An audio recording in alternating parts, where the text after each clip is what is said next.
Salam əziz şagirdlər, dəyərli biologiya həvəskarları, kanalımızın abunəçiləri və ümumiyyətlə bütün biologiya sevənlər. Bu günlərim 2026-cı ildə keçirilmiş Respublika Fənn Olimpiadasının təbiət üzrə yarım final suallarını sizə təqdim etməyə çalışacağım. Yəqin ki, hansısa kanallardan baxmışsınız, amma bizim də kanalda olsun. Hər müəllim fərqli şəkildə izah edir. Ola bilsin ki, kiməsə də mənim izahlarım daha maraqlı olar və izləyərsiniz. Qapalı otaqda uzun müddət tənəffüs etdikdə otaqda qazların miqdarının dəyişməsi hansı halda doğru verilib? Karbon dioksid burada nədir uşaqlar? Karbon dioksid bizim bildiyimiz karbon qazıdır. Biz sizinlə nə bilirik uşaqlar? Biz sizinlə bilirik ki, aldığımız havanın tərkibində 78% nə var idi? 78% azot var, 21% oksigen var uşaqlar və deməli 0,3% nə var idi? Karbon qazı var idi. Verdiyimiz havanın tərkibində azot 78% olaraq qalır. Oksigen deməli düşür 16%-ə və karbon qazı isə artır 3-4%-ə qalxır uşaqlar. Buradan da hansı cavab seçirik? Gördüyünüz kimi azot ümumiyyətlə dəyişmir. Yəni ya B ya da D variantına baxırıq. Oksigen azaldı, karbon qazı isə artdı. D variantını seçdik. İkinci sualda deyir ki, İpə bağlı metal kürəcik O nöqtəsindən və yaxud da ki 0 nöqtəsindən A nöqtəsinə doğru hərəkət etdikcə hansı dəyişiklik baş verir? Nə bilirik uşaqlar? Biz bilirik ki, burada O nöqtəsində kinetik enerji necədir? Kinetik enerji çoxdur. A nöqtəsinə doğru getdikcə hansı enerji artır? Potensial enerji artır. Biz də sizin nə bilirik uşaqlar? Kinetik enerji bu sürəti göstərən enerjidir. Yuxarıya doğru getdikcə kinetik enerji azaldığına görə, deməli sürət də nə edəcək? Sürət də azalacaq. Amma əvəzinə potensial enerji nə edəcək? Artacaq. Gəlin indi baxaq. Sürət azalır, potensial enerji artır. Elə bu variant nədir? Doğrudur. Sürət azalır, kinetik enerji artır. Yox, kinetik enerji azalır deyə sürət də nə edir? Azalır. Sürət sabit qalır. Yox, sürət artır, kinetik enerji azalır. Kinetik enerji azalırsa sürət də nə edir? Sürət də azalmış olur. Üçüncü suala baxaq uşaqlar. Cədvələ əsasən doğru sıraları müəyyən edin. Biz sizinlə nə bilirik uşaqlar? Bilirik ki, əhəng daşı hansı suxurlara aiddir? Əhəng daşı çökmə suxurlara aiddir. Bu sırf əzbər sualdır uşaqlar. Yəni burada düşünəcək heç bir şey yoxdur. Deməli, obsidian nədir? Obsidian maqmatik suxurlara aiddir. Bu doğrudur. Amma mərmər hansılara aid uşaqlar? Mərmər metamorfik suxurlara aiddir. Ona görə də 3 burada nədir? 3 burada yanlışdır. Qum daşına baxırıq. Qum daşı hansı suxurlara aiddir? Qum daşı deməli çökmə suxurlara aid uşaqlar. Ona görə də deməli burada qum daşı yanlış oldu. Baxaq, kvarsit nəyə aiddir? Kvarsit metamorfik suxurlara aiddir. Bu doğrudur uşaqlar. Qranit də deməli yenə də çökmə suxurlara aid olmadığına görə bu da nə oldu uşaqlar? Yanlış oldu. Cavabımız oldu A variantı. Və keçək deməli növbəti 4-cü suala. 4-cü sualda nə deyir? Deyir ki, həşəratlar haqqında verilmiş fikirlərdən hansı səhvdir? Bədən 3 hissədən ibarətdir. Bəli, həşəratların bədəni başdan, döşdən və qarıncıq hissədən ibarətdir. Ona görə bədən 3 hissədən ibarətdir, düzdür. Qanadsız həşəratlarda hərəkətə xidmət edən orqanların sayı 3-dür, yox, 3 cütdür olmalı uşaqlar. Yəni 6 ədəddir. Bilirsiniz ki, bütün həşəratların 3 cüt ətrafları var. Yəni onların qanadları da olanda biz hərəkət orqanlarının həm ətraflarını hesablayırıq, yəni ayaqlarını hesablayırıq, həm də eyni zamanda qanadlarını hesablayırıq. Amma qanadları yoxdursa, o zaman hərəkət orqanları yalnız ayaqlarını və ya da ki ətraflarını götürür uşaqlar. Onların da sayı 3 cütdür. Ona görə də deməli bu variant yanlış olacaq. Keçək deməli qanadlar bədənin qarıncıq hissəsinə birləşir ifadəsi burada uşaqlar. Əslində bu ifadə yanlışdır. Qanadlar bədənin qarıncıq hissəsinə birləşir. Yox uşaqlar. Qanadlar deməli bədənin, buradan diqqət edin, qanadlar bədənin döş hissəsinə birləşir uşaqlar. Qarıncıq hissədə deməli qanadlar yoxdur. O döş hissəyə birləşir. Ona görə də düşünürəm ki, bu sual yəqin ki, hamıya ulduzlu gələr uşaqlar. Çünki burada deməli B variantı yanlışdır, eyni zamanda C variantı da yanlışdır. 5-ci suala gəlin baxaq. Sınıq zamanı sümüklərin hərəkətsiz saxlanmasının səbəbi nədir? Təbii ki, nə olacaq uşaqlar? Düzgün bitişməni təmin etmək olacaq. Ona görə də burada B cavabını seçirik. Hansı litasvet havaları bir-biri ilə həmsərhəd deyil? Deməli, Nazca ilə Naska ilə Şimali Amerika bu bir-biriyle sərhəd yaşadılar. Naska bilirsiniz ki, biraz Afrikaya yaxın deməli bir tavadır. Ona görə də bunlar bir-biriyle sərhəddir. Bunlar yenə də deyim inşallah, bunlar əzbər suallardır. Ona görə bu sualların üzərində çox dayanmayacağım. Doğru olmayan ifadəni müəyyən edin. Əsasən çökmə süxur qatları arasında müxtəlif təsirlərdən qorunaraq günümüzə çatan fosillər canlıların milyonlarla il ərzində necə dəyişdiyini öyrənməyə imkan verir. Bu ifadə doğrudur uşaqlar. Sonra ilin müəyyən vaxtlarında havanın şaxtalı olduğu ərazilərdə suyun donması və əriməsi prosesi süxurların kimyəvi aşınmasına səbəb olur. Bu ifadə deməli yanlışdır. Nəyə görə yanlışdır uşaqlar? Siz düzdür burada düşünə bilərsiniz ki, su axı həm fiziki, həm də kimyəvi belə deyək də aşınmaya səbəb olur.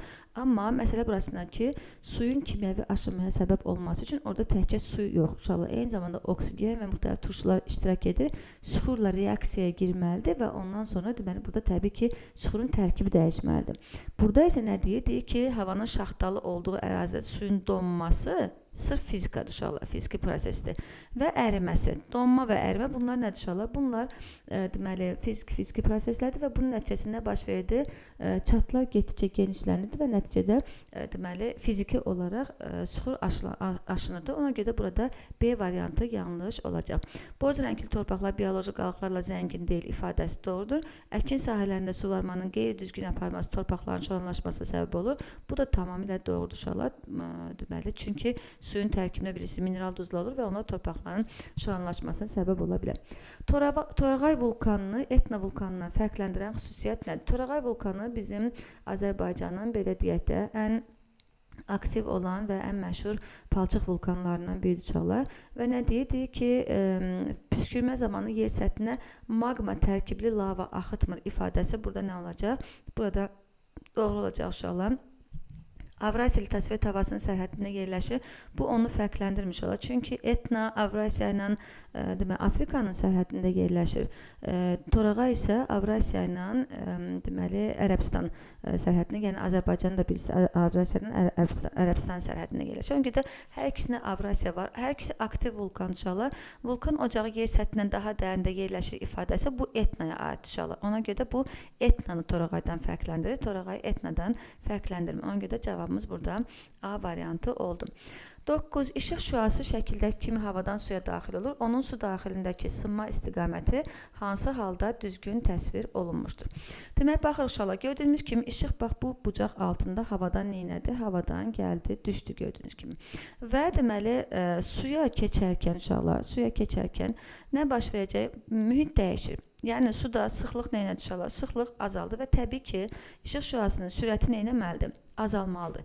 İşıq sürətinin şüasının sürəti azalırsa, o deməli əvvələn bax belə həm olduğu kimi burada sınma gedir. Sınma gedirsə deməli olduğu bucaqda davam edə bilməz uşaqlar. Eyni zamanda əgər sürət azalıbsa, sınma böyük bucaq altında da baş verməyəcək, kiçik bucaq altında baş verəcək. Yəni baxın bu bucaq altında düşəcək uşaqlar. Ona görə də burada 4-cü şüa nəyə göstərir? Sınmanı göstərir. Keçək deməli növbəti 10-cu suala. Deyir ki, iki eyni lampa və eyni batareya ilə şəkildəki kimi iki fərqli dövrə qurulmuşdur və gördüyünüz kimi birinci halda lampalar ardıcıl, ikinci halda lampalar paralel qoşulur. Lampaların daha parlaq işıqlandığı dövrdəki batareyada enerji daha sürətli azalır. Hansı halda batareyanın enerjisi daha tez tükənəcək? Təbii ki, paralel birləşmədə daha tez tükənəcək. Nəyə görə? Çünki məsələn uşaqlar, ta ki sizin 24 voltluq bir 24 olmasın 12 voltluq bir batareyanız var uşaqlar ta ki və buradan həm bu işıq, həm bu lampa 12 volt enerji alır uşaqlar, həm də bu lampa 12 volt enerji alır. Burada isə məsələn fərqlidir uşaqlar. Məsələn, ta ki, burada 12 voltluq bir batareyadırsa, bunun məsələn, ta ki, biri deməli, belə deyək ki, məsələn, ta ki, bu da 6 volt ala bilər, bu da 6 volt ala bilər uşaqlar. Yəni, gördüyünüz kimi, burada ümumilikdə şəbəkəyə 12 voltluq bir belə deyək enerji daxil oldu. Burada isə 24 voltluq bir enerji daxil oldu. Ona görə təbii ki, bu enerji, bu batareyanın enerjisi daha tez tükənəcək. Ona görə burada cavabımız B variantı oldu. Yəni, o daha tez bitirəcək. Daha parlaq yanacaq və daha tez də enerjini bitirəcək. Vaksin haqqında verilmiş fikirlərdən hansı yanlışdır? Mikroorqanizmlərdən alınır, doğrudur. Mikroorqanizmlərin həyat fəaliyyəti məhsullarından alınır. Bunu da doğru hesab etmək olar. Orqanizmin təbii müdafiə mexanizmlərini fəallaşdırır. Bu da doğrudur uşaqlar. Yəni, biz vaksinləri bədənimizə vurduqda bədənimizdə ona qarşı anticisimlər yaranmış olur ki, nəticədə bizim həqiqətən də müdafiə mexanizmlərimiz fəallaşmış olur. Orqanizmin yoluxduğu mikroorqanizmləri birbaşa təsir edir ifadəsini alacaqlar. Yanlış olacaq. Nəyə görə? Çünki vaksin belə deyək də mikroorqanizmi məhv edən bir maddə deyil uşaqlar. Vaksin ya mikroorqanizmin özüdür, ya o öldürülmüş şəkildə, ya belə deyək də zəiflədilmiş şəkildə və ya da ki onun hansısa bir belə deyək də maddəsi, hansısa bir məhsulu bədənə yeridilir və nəticədə bizim öz bədənimiz ona qarşı anticisim hazırlayır və ona görə də burada D variantı, yəni vaksin bizim bədənimizdə mikroorqanizmləri təsir edəcək və onu məhv edəcək, belə bir şey yoxdur uşaqlar. 12-ci suala baxaq. Deyir ki, xəstəxanaya gətirilmiş xəstənin analiz nəticələrini təhlil etdikdən sonra xəstəliyin səbəbi bitki virusu olduğu müəyyən olunmuşdur. Bitki xəstəliklərinin insanlara yoluxması çox nadir hallarda olur. Bu virusun xəstənin orqanizminə birbaşa yoluxma yollarını müəyyəndir. Təbii ki, birbaşa yoluxmadırsa bu nə olacaq uşaqlar? Bilavasitə xəstə bitkiyə toxunmaqla olacaq. Həşərat vasitəsilə olsun, su vasitəsilə olsun, bitki mənşəli qidalarla olsun, bunlar artıq birbaşa yoluxma deyil, bunlar artıq dolayı yoluxma olur uşaqlar. Hansı nümunə məhz mimikriyaya aiddir? Mimikriya nədir uşaqlar? Mimikriya bildiyimiz kimi bir canlının başqa canlıya oxşamasıdır, özünü oxşatmasıdır. Maskalanma isə canlının yaşadığı mühitə oxşamasıdır uşaqlar. Yarpaq böcəyinin öz formasını və rəngini yarpağa oxşatması, bu nə olacaq? Bu maskalanma olacaq uşaqlar. Toz ağacı qarışcası kəpənəyin ağac gövdəsinin rəngini alması, bu da maskalanmadır. Zərərsiz sirfit milçəyinin xarici görünüşcə bal arısına bənzəməsi, burada artıq nə olacaq uşaqlar? Burada milçək başqa bir milçəyə bənzədir, daha doğrusu arıya bənzədir. Ona görə bu nə olacaq? Bu mimikriya olacaq. Qütb dovşanının qışda xəzinin rəngini dəyişək ağarması, bu da demək yaşadığı mühit oldu. Ona görə bu da yanlış olacaq. Cavabımız oldu C variantı. Bitkilər hansı qazı qəbul edir? Bitkilər tənəffüs eləyərkən oksigen qazını qəbul edir, fotosintez eləyərkən də karbon qazını qəbul edirlər. Ona görə burada cavabımız oldu 1, 3, yəni C variantı. 15-ci sualda deyir ki, A maddəsinin 60 dərəcə Selsidə 300 ml suda doymuş məhlulunda olan maddənin kütləsi B maddəsinin 50 dərəcə Selsidə 250 ml suda doymuş məhlulunda olan maddənin kütləsindən neçə dəfə çoxdur? Gəlin baxaq uşaqlar, gördüyümüz kimi A maddəsi qırmızı rənglə verilib, daha doğrusu narıncı rənglə verilib, B maddəsi mavi rənglə verilib. A maddəsinin 60 dərəcə Selsidə deməli 100 ml-də həll olan suyun miqdarı nə qədərdir? Deməli 100 ml 100 qramdır. Daha doğrusu maddənin miqdarı nə qədərdir? 100 qramdır. Əgər 100 ml-də belə deyək də 100 qramdırsa uşaqlar, deməli 300 ml-də nə qədər olacaq? 300 ml-də də 300 qram olacaq. Keçək indi B maddəsinə baxaq. B maddəsinin 50 dərəcə Selsidə 250 ml sudur. B maddəsinin 50 dərəcə Selsidə belə deyək də uşaqlar 100 ml-də 40 qram maddə həll olunmuşdur. 40 qram. 100 ml-də 40 qram maddə həll olunmuşdur. 250 ml-də nə qədər olacaq uşaqlar? Təbii ki, 250 ml-də olacaq. Deməli 40-ı vuracaq 250-yə, böləcək 1000-ə, o da olacaq nə qədər? O da olacaq deməli 100 qram. O zaman nə oldu uşaqlar? A maddəsinin kütləsinin B maddəsinin kütləsinə nisbəti 300-ün 100-ə nisbəti, o da bərabər oldu 3-ə.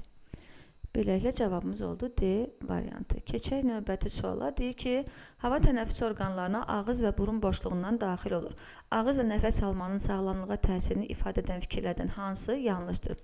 Ağciyərlərin soyuq havaya uyğunlaşaraq fəaliyyəti artır.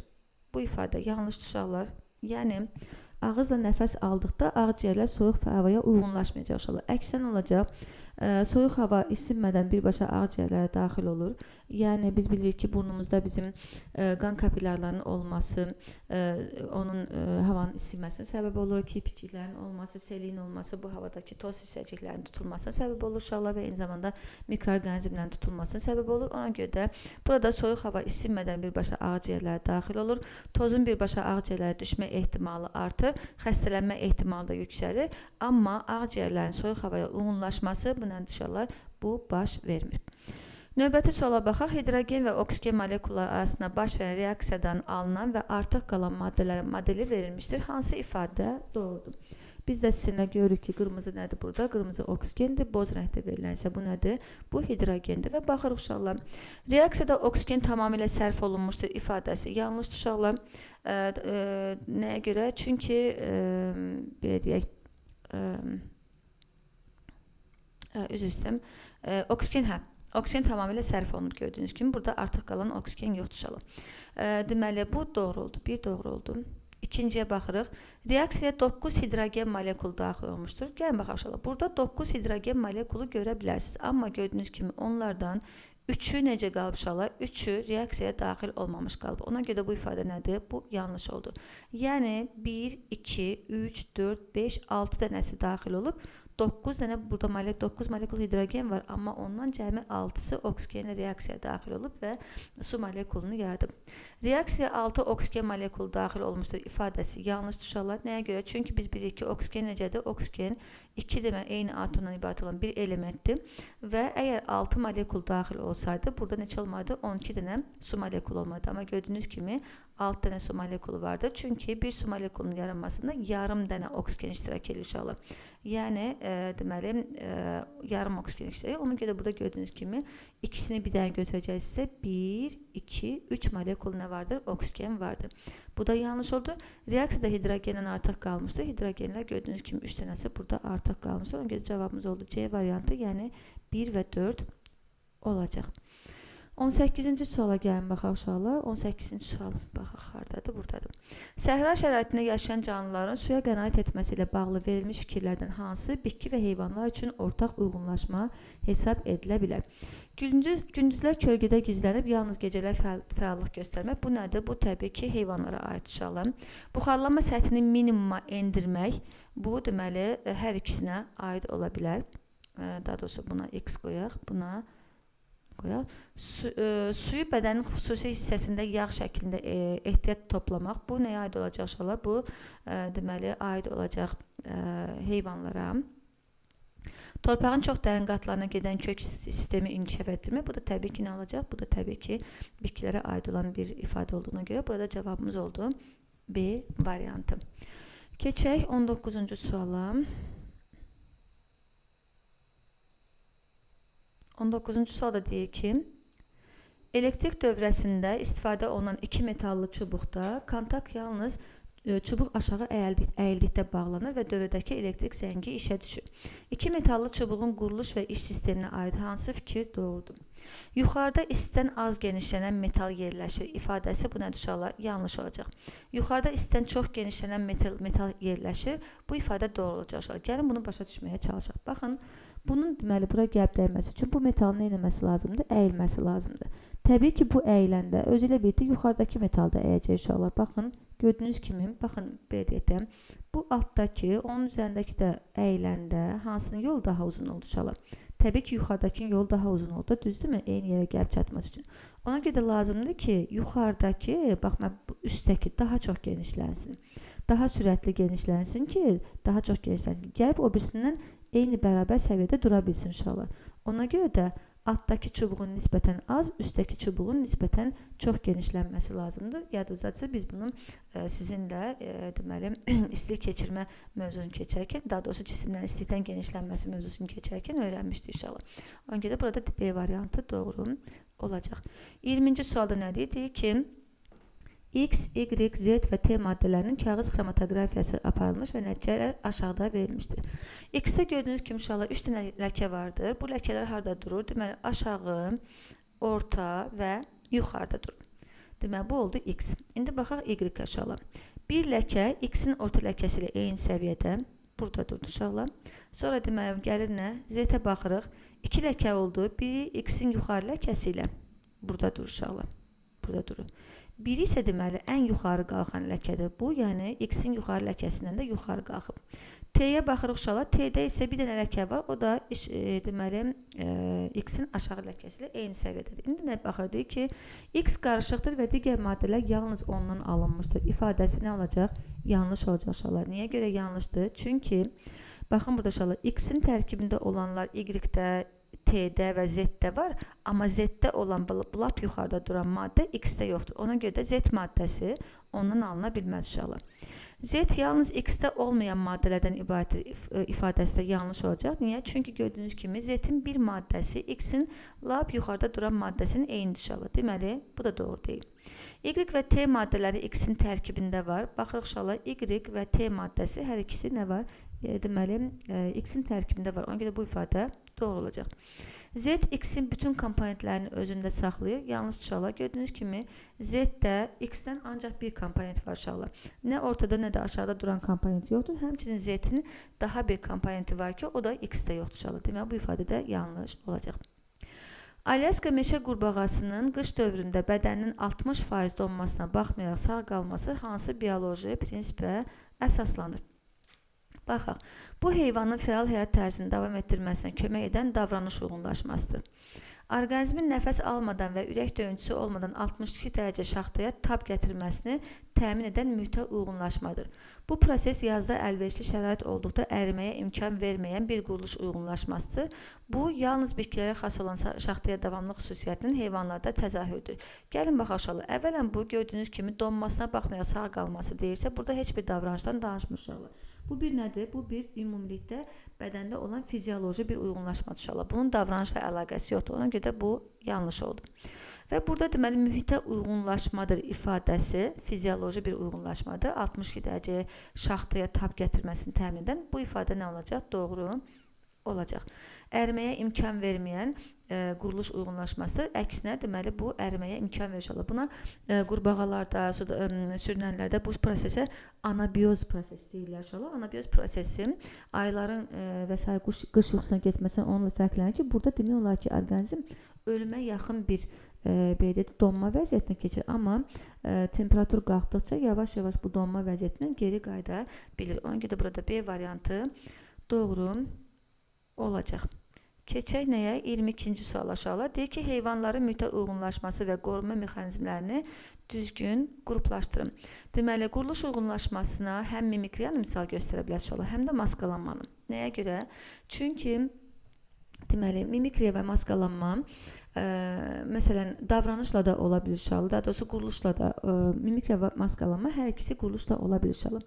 Davranış uyğunlaşmasına isə yalnız mimikriyanı misal göstərə bilər uşaqlar. Maskalanma sırf bu nə ilə əlaqədardır? Maskalanma sırf bu quruluşla əlaqədardır.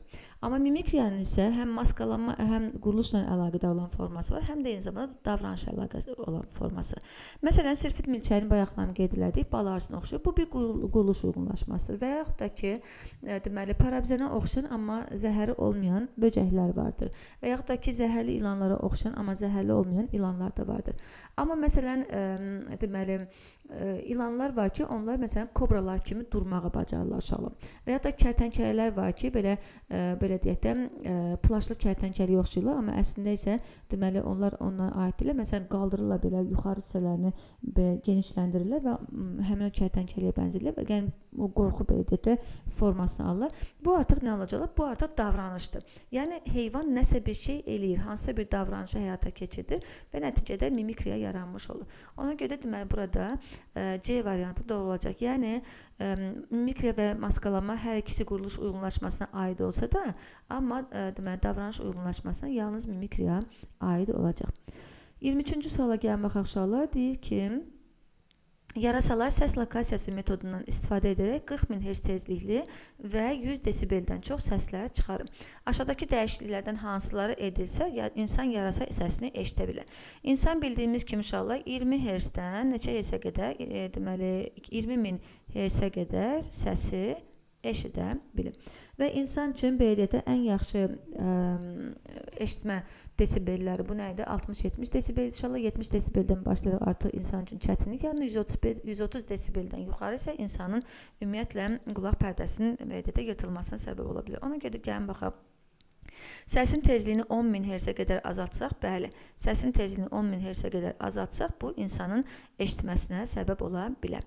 Səsin gurluğunu 150 desibelə qədər qaldırmaq bu əksinə nə oldu? İnsan qulağı üçün zərərli oldu. Səsin mənbəyini insana daha yaxınlaşdırmaq, yarasalar ultra səslər çıxardılar inşallah. Yəni onu mənbəyi insana yaxınlaşdırmaqla biz bu səsləri təbii ki eşitməyəcəyik inşallah. Ona görə də nə oldu? Deməli yalnız birinci burada doğru oldu. Və 25-ci suala gəlin baxaq inşallah. 25-ci sualda deyir ki qrafiklərdə 4 fərqli ərazi üçün havanın temperaturunun sutkalıq gedişatı verilmişdir. Buna əsasən hansı ərazidə süxurların fiziki aşınmasının daha güclü getdiyini müəyyən edin. Gəlin inşallah bunu biraz balacalaşdırım. Biraz ümumi görməyə çalışacağım. Biz sizinlə nə bilirik? Bilirik ki süxurların aşınmasında, yəni fiziki bir aşınmada temperatur fərqi nə qədər çox olarsa sutka ərzində, təbii ki bu ya da ki il ərzində və ya da ki sutka ərzində, ay ərzində temperatur fərqləri nə qədər çox kəskin olarsa uşaqlar, bu zaman aşınma daha sürətlə gedir.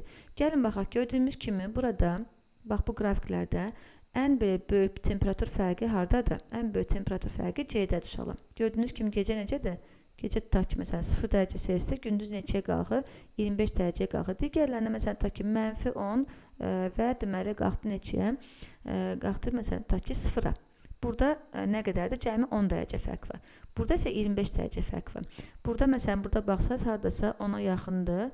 Deməli, harca 6-7 götürsək, burada da məsələn olsun, tutaq ki 14, 13, 14 olsun, gördüyünüz kimi daha azdır. Yəni ən çox temperatur fərqi burada 25-də, daha doğrusu C-də olduğuna görə biz sizinlə C variantını seçirik. Beləliklə inşallah bu da 2026-cı ildə keçirilmiş yarım final mərhələsinin sualları idi. Ümid edirəm ki, sualları sizə aydın izah edə bildim. Hər birinizə uğurlar arzulayıram və hər birinizin xoş xəbərlərini gözləyirəm. İnşallah növbəti tura vəsiqə qazanarsınız əksəriyyətiniz.